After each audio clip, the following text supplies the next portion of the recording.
Ruxsat. Sal qoldi. Qaytargandi-yu, faqat Yarimta gol bo'ldi. Chunki darvoza va yarimta seyv bo'ldi.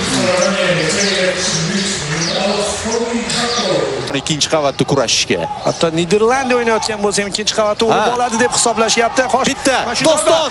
Voy, yana Doston. Sherzod, shu yerdan. Shu yerdan. Yoqin kombinatsiya. Mazgavoy. Yaxshi imkoniyat. Igor! Bir gol. O'yindan urdik. Niderlandiyaga. Yaxshi. Ana hujum va ana hujumchimiz. Igor epizodni topda bitta teginishda hal qildi o'z uslubida. Qoyil. Himoyada yotib olmaydimi Gollandiya deganlari biz vaziyatdan foydalanamiz. Endi maqtansa bo'ladigan daqiqani urib oldik.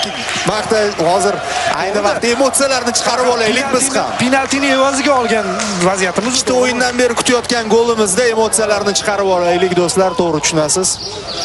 Ya bu arziydi. Ajoyib. Yo, offside. Zo'r. Hammasi yaxshi o'ynaldi va raqib oyog'ida keldi. Qoyil, Somerville. 1-1. Xo'sh, endi Niderlandiya nima qiladi degan savol. Aqlli o'ynaganini qarang, Sergeyev darvozabonni kukar.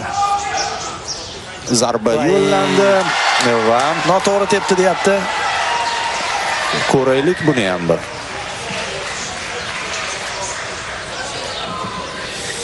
Endi ikkita penalti bilan